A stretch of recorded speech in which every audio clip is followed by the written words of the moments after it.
SSI வழக்கில் கைதானவர் சுட்டுக்கொலை. Udumalai encounter நடந்தது என்ன? உடுமலையில் விசாரணைக்காக சென்ற சிறப்பு உதவி ஆய்வாளர் சண்முகவேல் படுகொலை சம்பவத்தில் தொடர்புடைய மணிகண்டன் என்பவர் போலீஸ் என்கவுண்டரில் சுட்டுக்கொலை செய்யப்பட்டார்.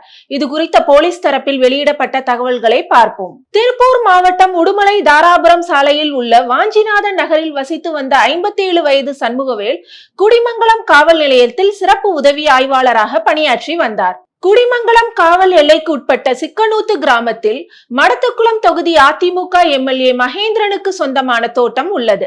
அங்கு தங்கி வேலை பார்த்து வந்த 66 வயது மூர்த்தி என்பவருக்கும் அவரது மகன்களுக்கும் அடிதடி ஏற்பட்டுள்ளது. இந்த தகவல் கிடைத்ததும் சம்பவ இடத்துக்கு சென்ற சிறப்பு உதவி ஆய்வாளர் சண்முகவேல் கழுத்தறுத்து படுகொலை செய்யப்பட்டார். இந்த சம்பவத்தில் தொடர்புடைய மூர்த்தி, அவரது மகன்கள் மணிகண்டன், தங்கபாண்டி ஆகியோர் தலைமறைவாகினர். இவர்களை பிடிக்க மாவட்ட காவல் கண்காணிப்பாளர் யாதவ் தலைமை 6 தனிப்படைகள் அமைக்கப்பட்டு பல்வேறு இடங்களில் தேடி வந்தனர். இதற்கிடையே மூர்த்தி மற்றும் தங்கபாண்டி ஆகிய இருவரும் திருப்பூர் போலீசில் சரணடைந்தனர்.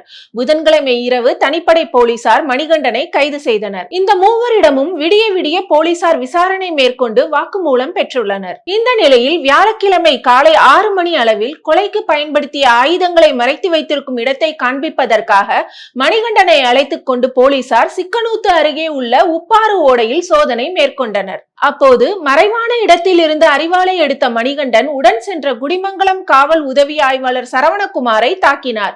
இதில் வலது கையில் சரவணகுமாருக்கு காயம் ஏற்பட்டது. இதனையடுத்து குடிமங்கலம் காவல் ஆய்வாளர் திருஞான சம்பந்தம் தனது துப்பாக்கியை எடுத்து மணிகண்டனை சுட்டுள்ளார். பின்தலையில் குண்டு பாய்ந்ததில் சம்பவ இடத்திலேயே மணிகண்டன் சுருண்டு விழுந்தார். பின்னர் காயமடைந்த உதவி ஆய்வாளர் சரவணகுமார் மற்றும் மணிகண்டனை மீட்டு போலீசார் உடுமலை அரசு மருத்துவமனையில் சிகிச்சைக்காக சேர்த்தனர்.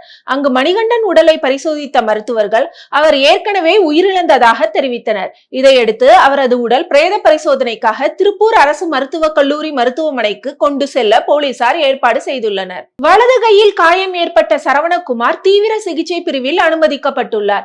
இது தொடர்பாக குடிமங்கலம் போலீசார் வழக்கு பதிவு செய்து விசாரித்து வருவதாக போலீஸ் தரப்பில் தெரிவிக்கப்பட்டுள்ளது.